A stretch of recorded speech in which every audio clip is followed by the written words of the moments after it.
Será que o óleo diesel e o biodiesel são realmente seguros para armazenar só porque eles não inflamam em temperatura ambiente? Olha, na indústria de óleo e gás, é muito comum que esses combustíveis sejam tratados com uma certa tranquilidade, sabe? Uma leniência que pode ser bem perigosa. E é exatamente isso que a gente vai fazer aqui hoje: desconstruir essa ideia e analisar esse risco com o rigor técnico que ele de fato exige. É, essa falsa percepção de segurança já levou a verdadeiras catástrofes industriais. E sabe de onde ela vem? As principais regulamentações classificam esses líquidos como combustíveis. E, tecnicamente, isso está correto. O problema é que essa classificação, por si só, acaba gerando uma percepção de segurança que é completamente falsa e, pior, às vezes letal. É justamente esse pressuposto que a gente vai analisar a fundo agora. Então, vamos mergulhar um pouco mais nesse assunto. Essa leniência toda, essa certa calma em relação a esses fluidos, ela não surge do nada. Ela é construída em cima de uma base de normas que, embora estejam tecnicamente corretas, podem ser muito mal interpretadas. E é essa mal interpretação que leva a uma subestimação gigantesca dos riscos reais do processo. E aqui está o ponto central da discussão. Eles são classificados como líquidos combustíveis e não como líquidos inflamáveis. E essa diferença parece pequena, mas é crucial. Um líquido que é inflamável gera vapores que podem pegar fogo ali, na temperatura ambiente. Já um combustível como o diesel precisa ser aquecido para conseguir gerar esses vapores inflamáveis.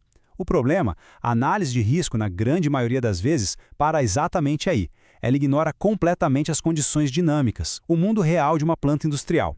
Certo. Para a gente entender a origem dessa falsa segurança, a gente precisa olhar para a ciência de um sistema em repouso, ou seja, um tanque de armazenamento estático paradinho. Nesse cenário ideal, quem reina, quem dita as regras, são as leis da termodinâmica clássica. E a métrica principal, o número que todo mundo olha primeiro, é o famoso ponto de fulgor. O que é isso, afinal? É a temperatura exata em que um líquido começa a liberar vapor, mas não qualquer vapor.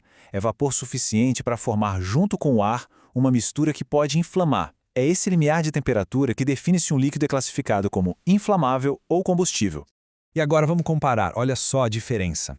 O diesel fóssil, aquele que a gente conhece, o S10, ele precisa ser aquecido ali entre 52 e 75 graus Celsius para atingir o ponto de fulgor. Já o biodiesel puro, o B100, a gente está falando de temperaturas acima de 150 graus. Então, se a gente olhar só e exclusivamente para esse número, a conclusão parece óbvia, né? O biodiesel é muito mais seguro. Certo? E a física por trás disso é bem clara. A 25 graus Celsius, que é uma temperatura ambiente comum, a pressão de vapor que se forma naquele espaço livre do tanque, o que a gente chama de headspace, é simplesmente muito, muito baixa.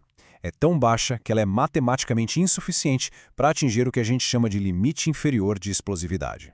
E o número mágico para o diesel é este: 0,6%. Esse é o limite inferior de explosividade, o famoso LI.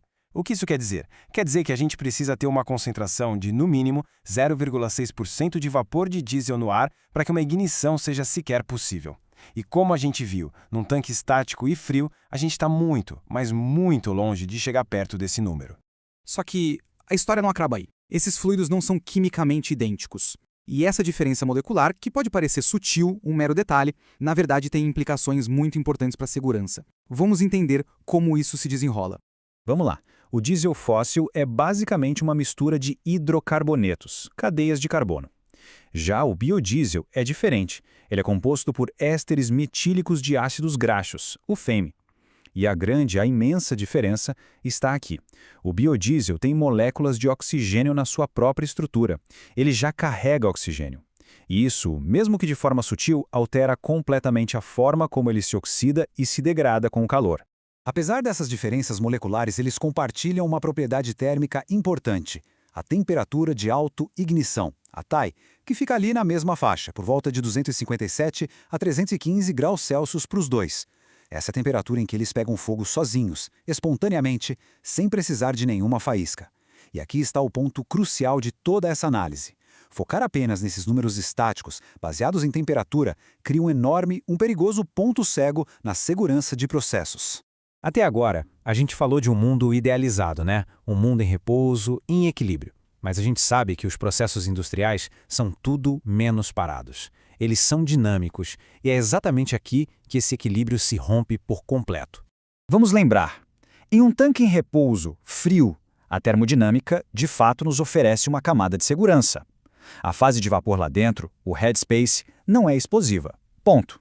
Mas, e aqui vem a pergunta que muda completamente o jogo. O que acontece quando esse mesmo fluido, esse fluido seguro, é colocado sob pressão? Vamos pensar numa pressão de operação super comum, algo em torno de 15 bar. Isso equivale a mais ou menos 220 psi. Essa é a quantidade de energia que uma bomba injeta no sistema e, atenção, é uma energia que não tem absolutamente nada a ver com a temperatura ambiente. E é nesse momento que a termodinâmica clássica, que nos dava segurança, simplesmente colapsa. Ela perde o sentido. Sob pressão, quem assume o controle total da situação e do risco é a dinâmica de fluidos.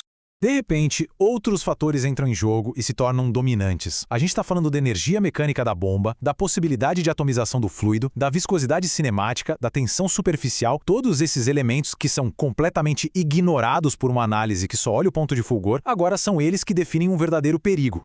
E essa mudança de um sistema estático para um sistema dinâmico finalmente revela o verdadeiro risco. Um risco que, infelizmente, é muitas vezes negligenciado. E ele não está na fase de vapor, como a gente poderia imaginar. Então, aqui está a grande conclusão. A 25 graus Celsius, o vapor não é o problema. O perigo real, o verdadeiro vilão da história, é a névoa atomizada. Aquele spray finíssimo que é gerado por um vazamento numa linha pressurizada. Entender isso é absolutamente fundamental para a gente conseguir prevenir acidentes. Mas o que exatamente é essa névoa? E por que ela é tão perigosa? Bem, essa é a pergunta que a gente vai responder no nosso próximo encontro, quando vamos analisar a fundo o temido e aterrorizante fenômeno do Mist Fire, o fogo de névoa.